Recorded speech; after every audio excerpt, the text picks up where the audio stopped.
You cannot negotiate genuine, burning desire.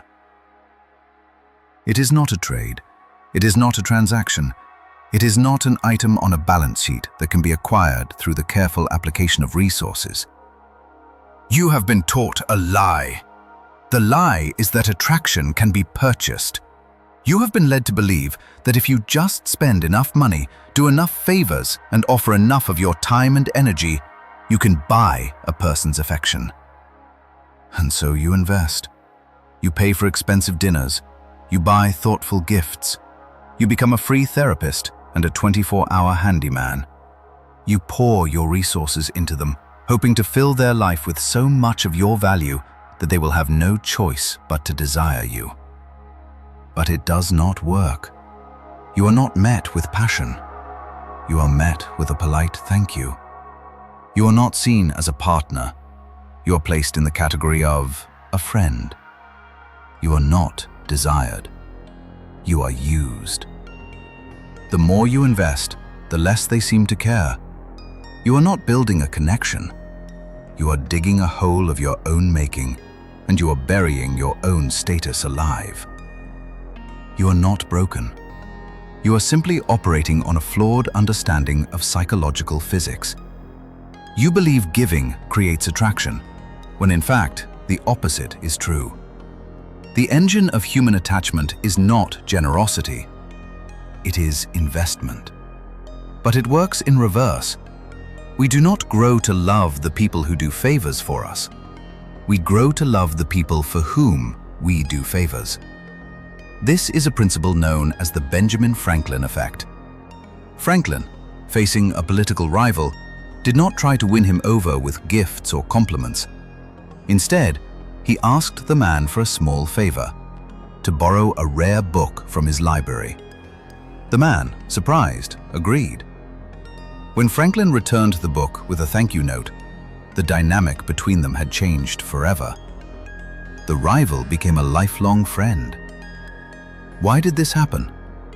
The rival's brain had to resolve a piece of cognitive dissonance. He had performed an act of kindness for a man he disliked. To justify his own action, his brain rewrote the code. I would not have done a favor for this man if I did not like him. Therefore, I must actually like him. He convinced himself of Franklin's value to make his own behavior seem logical. The act of investment created the emotional attachment. When you are the one doing all the favors, you are the one falling deeper into the trap. You are the one convincing yourself of their value while they feel no need to justify anything. This is amplified by another psychological law, the sunk cost fallacy. This fallacy describes our irrational tendency to continue investing in something not because it is a good investment now, but because we have already invested so much in the past. We continue watching a bad movie because we have already watched an hour. We put more money into a failing business to justify the money we have already lost. The brain hates to admit that a past investment was a mistake. When you allow another person to invest in you, to invest their time, their emotional energy, their effort, they become psychologically bound by the sunk cost fallacy. Their brain needs to justify the resources they have spent on you. The easiest justification is to amplify your value in their own mind. I have spent so much time thinking about this person and helping them with small things. They must be incredibly important to me. They convince themselves of your worth to justify their own investment. When you are the one doing all the investing, you are simply falling deeper in love with your own bad decision. This is why buying expensive gifts, especially early in an interaction, is a catastrophic error. When you offer a costly item to someone you barely know, you are communicating a devastating message. I do not believe that my presence alone is valuable enough to hold your interest. Therefore, I must supplement my lack of inherent value with this material object. Please accept this transaction in exchange for your continued attention. You are not a potential partner. You have made yourself a bidder in an auction, and you have just told them that your opening bid is low. A high-value man understands that his focused attention and his time are the gifts. He creates a dynamic where the other person must invest to earn more of that attention. This is not about being arrogant. It is about understanding that attraction must be a two-way street. He knows how to let her invest effort in him. He asks for her opinion. He allows her to help with a small task.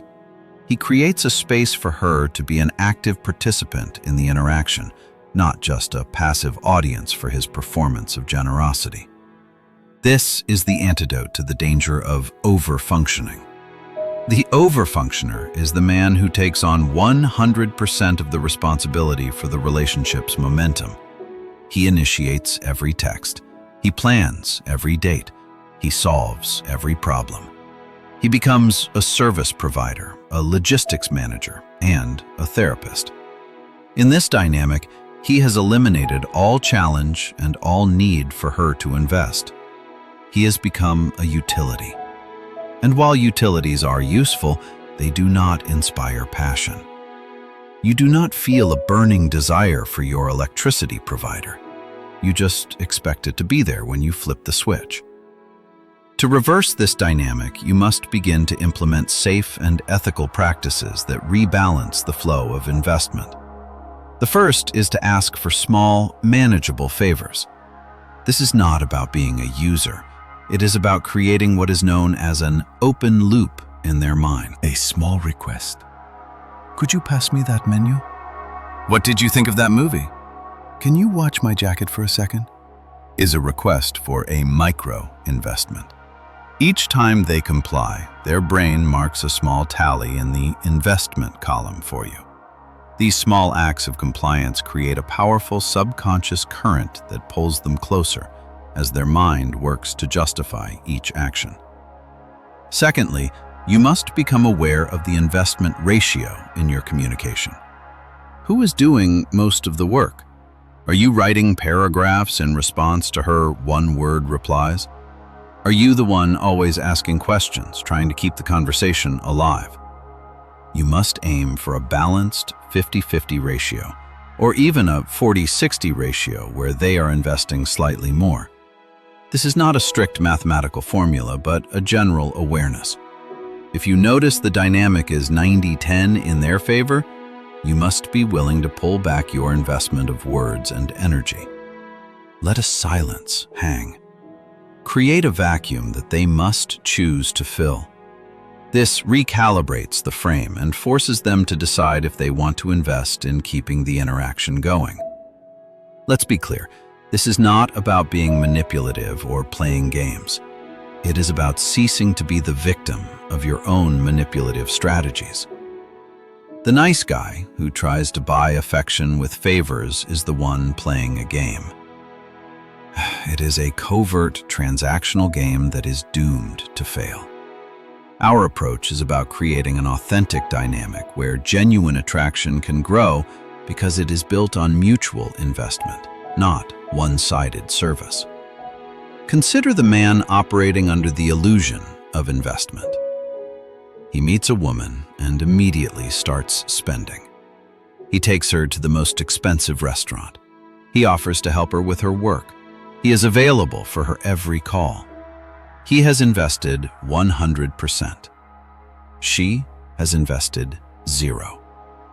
He is now caught in the sunk cost fallacy, feeling he must continue to invest to make his initial efforts worthwhile. She feels no such attachment.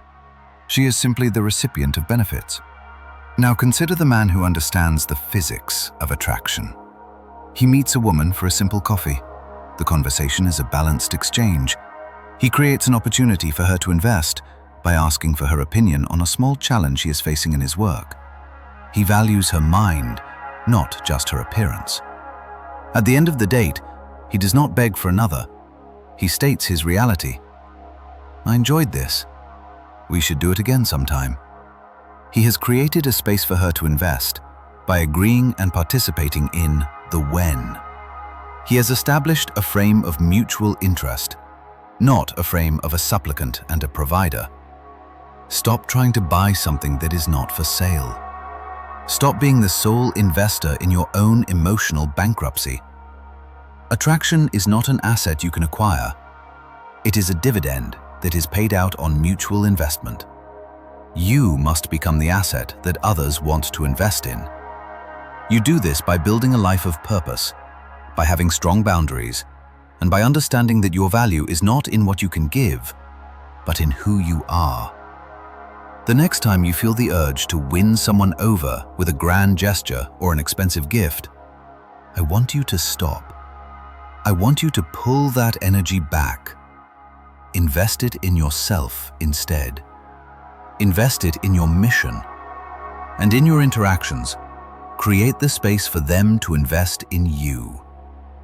Let them do a small favor. Let them contribute. Let them invest. And their own mind will do the work of convincing them that you are worth it. So I will ask you this. Will you continue to be the consumer, buying a depreciating asset? Or will you become the high-yield investment that everyone wants a piece of?